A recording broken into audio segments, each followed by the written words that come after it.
बिस्मिल्लाहिर्रहमानिर्रहीम, अस्सलाम वालेकुम। माई बाप जिंदाबाद। मुख्तारिया गल वध गई है तो माय लॉर्ड इन्होंने तानू भी नहीं छड़िया।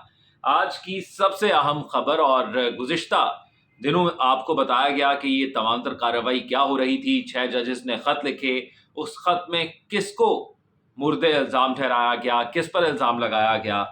आज जजेस को मशकूक खत मिले हैं जिनमें एंथ्रॉक्स का बताया गया है। ये एंथ्रॉक्स है क्या? ये तकरीबन 1 सदी पुराना हमला है जो कि केमिकल के ज़रिए मुख्तलिफ लोगों पर किया जाता है।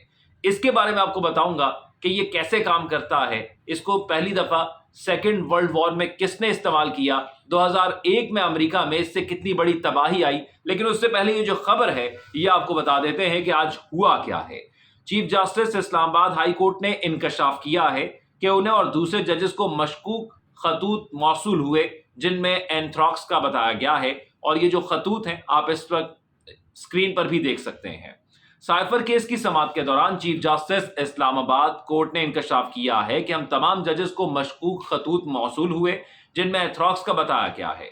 खतूत में बुनियादी तौर पर धमकी दी गई है। यही वजह थी कि आज डिवीजन बेंच के बैठने में ताखीर हुई। इस्लामाबाद हाई कोर्ट के अमले के मुताबिक चीफ जस्टिस आमिर फारूक समेत 8 जजेस को मशकूक खत मौसूल हुए जो रेशम अहलिया वक्कार हुसैन नामी खातून ने लिखे। खतूत पर खातून का एड्रेस मौजूद नहीं है। धमकी आमेज खतूत मौसूल होने के बाद इस्लामाबाद हाई कोर्ट ने आईजी इस्लामाबाद और डीआईजी पुलिस को तलब कर लिया, जिसके बाद इस्लामाबाद पुलिस की माहिरीन की टीम इस्लामाबाद हाई कोर्ट पहुंच गई। अदालती अमले ने बताया कि स्टाफ ने खत खोला तो उसके अंदर सफूफ था। खत खोलने के बाद आंखों में जलन शुरू हो गई। मुतासरा एहलकार ने फौरी तौर पर सैनिटाइजर इस्तेमाल किया और मुंह हाथ धोए। तो जो खत खोला उसके अंदर जो केमिकल मौजूद था उसने अपना असर फौरी तौर पर कर दिया। अमले ने मजीद कहा कि खत के अंदर डराने धमकाने वाला निशान भी मौजूद है। इस्लामाबाद हाई कोर्ट के जजों को मशकूक खतूत में मिलने वाले पाउडर जो महकमा इंसदाद दहशतगर्दी के हवाले कर दिया गया है, इससे मुतल्लिक माहिरीन की टीम तहकीकात करेगी। अब ये एंथ्रॉक्स पाउडर क्या है ये सबसे पहले जान लेते हैं, फिर आपको माजी में बताता हूँ कि इससे क्या क्या तबाही हो चुकी है। एंथ्रॉक्स एक संगीन मुतअद्दिद बीमारी है जो छड़ी की शक्ल के बैक्टीरिया की वजह से होती है, जिसे बेसलेस एंथ्रॉक्स कहा जाता है। ये कुदरती तौर पर मिट्टी में पाया जाता है और आमतौर पर दुनिया भर के घरेलू और जंगी जानवरों को मुतासिर करता है। लोग एंथ्रॉक्स से बीमार हो सकते हैं अगर वो मुतासिर जानवरों या आलूदा जानवरों की मसनूआत के राब्ते में हों। एंथ्रॉक्स पाउडर एंथ्रॉक्स बीमारी की वजह बनने वाले बैक्टीरिया के अंडे हैं जो हवा के जरिए फैल सकते हैं। कई मुनफरिद बैक्टीरिया खसूसियात की वजह से एंथ्रॉक्स को हयातियाती हथियार के तौर पर इस्तेमाल किया जा सकता है।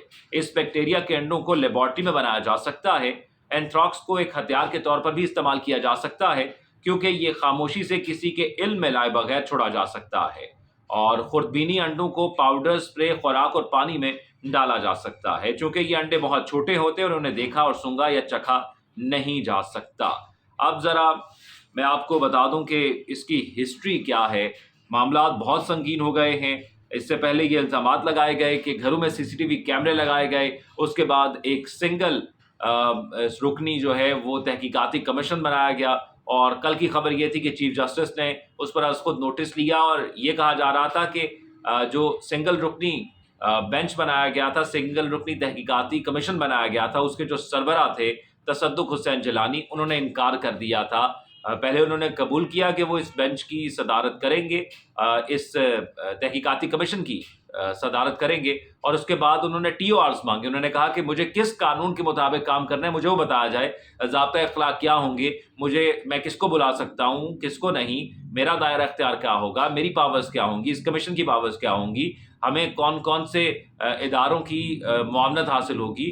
तो वो नहीं फराहम किए गए टीओआर्स, ज़रा ये कह रहे हैं। और उसके बाद चीफ जस्टिस ने सोचा कि इससे पहले वो ख़त मंजर आम पर है, उससे पहले एक तहकीकाती कमीशन की बजाय आज खुद नोटिस लिया गया जिसकी समाअत बुध को होने जा रही है। और बुध में ये भी अहम मामला इसमें डिस्कस होगा। ये जो खबर है कि उन्होंने इस वजह से रिज़ाइन किया और इस वजह से माजरत की उस बेंच की सरबराही से, उस तहकीकाती कमीशन की सरबराही से माजरत के साथ, ये ज़राए से मालूम हुई है। अब ये जो एंथ्रॉक्स है इसके हवाले से अगर आपको बताता चलूँ तो हयातियाती हथियार मुख्तलिफ अक़वाम को नीस्तो नाबूद करने का ये पुराना तरीका है नाज़रीन। और इसके हवाले से अगर बात की जाए तो हाल ही में कोविड की भी एक सूरत हाल हमें देखने को मिली थी। لیکن اس کے ساتھ ساتھ اگر بات کی جائے تو جنگ عظیم دوم میں 1939 سے 1945 میں برطانیہ نے 1942 آپریشن ویجیٹیرین کا نام اس کو دیا گیا تھا. اس کے دوران جرمن جانوروں کے کھانے میں ایتھراکس ملا دیا تھا. بعد ازاں جانوروں کے ذریعے یہ خطرناک بیماری دودھ اور گوشت کی شکل میں جرمنوں میں منتقل ہوئی تھی, تو اس کا ایک استعمال اس طرح بھی کیا تھا. اس کے علاوہ آپ کو بتاؤں امریکہ میں بھی اس طرح کا ایک واقعہ پیش آیا تھا. 9/11 میں 2001 میں اینتھراکس نامی وائرس نے بھی خوف و ہراس پیدا کر دیا تھا. تحقیق کے مطابق انسان کو یہ وائرس چارہ کھانے والے جانوروں سے منتقل ہوتا تھا اور بعض جراثیم سانس کے ذریعے پھیپھڑوں میں داخل ہونے کا خدشہ ہوتا تھا. اور اینتھراکس وائرس کی علامات نزلہ زکام کی صورت میں ظاہر ہوتی تھیں, جو نمونیا کی صورت بھی اختیار کر جاتا تھا. ان دنوں جو افراد جانوروں اور گوشت کے کاروبار سے منسلک تھے یا وہ افراد جو اینتھراکس کی تحقیق کر رہے تھے, ان میں یہ وائرس پھیلنے کے امکانات قوی ہوتے تھے. تو یہ بھی ایک صورتحال تھی جس میں اینتھراکس امریکہ میں بھی 2001 میں ایک بڑی تباہی شو کر چکا ہے. پھر پاکستان میں بھی اس سے قبل یہ وائرس موجود رہا ہے. پاکستان میں اکتوبر 2001 کے آخر میں اسلام آباد میں اینتھراکس پر مشتمل پہلا پیکج ملا تھا, اور اس کے بعد کئی مہینوں کے بعد ملک بھر میں ایسے ہی کئی واقعات پیش آئے تھے. تو پاکستان میں یہ وائرس نیا نہیں ہے, 2001 میں پہلی دفعہ یہ ملا تھا, اس سے پہلے کتنی دفعہ آ چکا یہ معلوم نہیں, لیکن معاملہ بہت ہی تشویشناک ہو گیا ہے. اور میرے عزیز ہم وطنوں, اب دیکھنا یہ ہوگا کہ یہ اونٹ کس کروٹ بیٹھے گا, کیا یہ بیٹھے گا بھی یا نہیں بیٹھے گا, یہ بڑا اہم معاملہ ہے. اور کیونکہ ججز کی جانب سے بڑے سنگین الزامات لگائے گئے, اور اب جو اس قسم کا پیکج ملا, اس قسم کے خطوط ملے جس میں اس قسم کا پاؤڈر جو کہ متاثر کر سکتا ہے اور جو کہ ایک علامتی طور پر بھیجا گیا یہ بتانے کے لیے, ڈرانے کے لیے, تو اس کی کڑیاں بھی پھر انہی لوگوں سے ملائی جا رہی ہیں جن کے بارے میں ججز نے خط لکھا.